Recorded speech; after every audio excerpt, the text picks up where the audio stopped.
Je suis donc consultante au sein du cabinet managing depuis une vingtaine d'années et j'interviens principalement sur de l'accompagnement individuel de salariés, de personnes en transition professionnelle.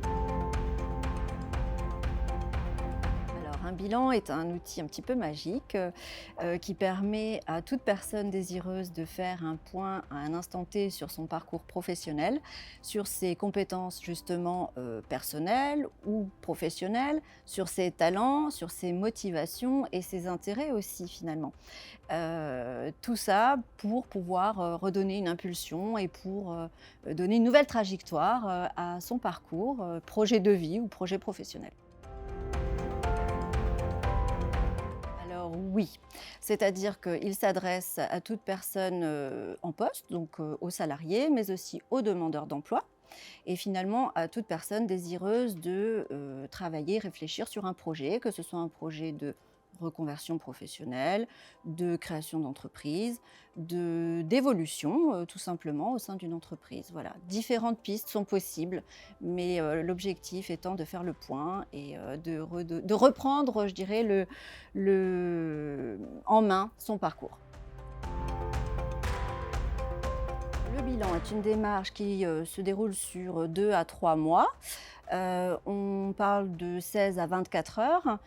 Les entretiens se déroulent en face à face et il y a une partie également de travail personnel guidé par le consultant. Donc c'est assez dynamique. Ça permet de se fixer des objectifs et d'aboutir, je dirais, de façon assez efficace à un projet ou plusieurs d'ailleurs en quelques mois. Quand on pense à un bilan de compétences, on se dit: «Bah, voilà, soit je suis un petit peu perdue et le bilan va m'aider à refaire le point et à reprendre confiance en moi». Le bilan va aussi permettre de venir étayer un petit peu une réflexion et se dire: «Bon voilà, aujourd'hui où est-ce que j'en suis? Est-ce que je souhaite continuer dans mon entreprise? Est-ce que je souhaite changer de métier? Est-ce que je souhaite simplement changer de domaine d'activité, de secteur d'activité?» Il permet en fait de rebondir et de prendre le temps, voilà, de réfléchir à ça. Il existe différents moyens pour financer un bilan de compétences selon votre situation, que vous soyez demandeur d'emploi, salarié du secteur privé, salarié du public.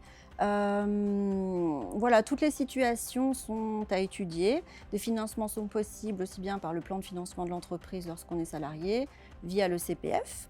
Alors le CPF est le compte personnel de formation. Il permet à chaque personne d'utiliser son compte. Donc c'est une réserve d'argent hein, que l'on peut utiliser à tout moment de son parcours professionnel pour financer, sans l'accord de son employeur, hein, une formation, dont le bilan de compétences en l'occurrence. Et Managing est certifié Calliope depuis maintenant quelques mois.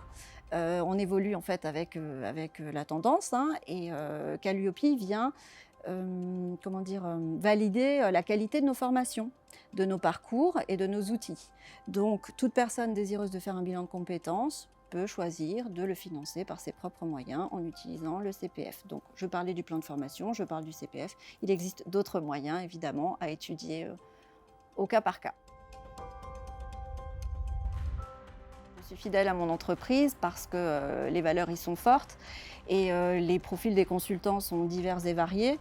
Nous connaissons bien les processus, je dirais, et de recrutement et d'évolution des salariés en interne. Le cabinet fait du conseil aussi auprès des entreprises. Notre atout, c'est les valeurs, c'est la bienveillance, c'est la proximité avec les personnes et une bonne connaissance du tissu socio-économique.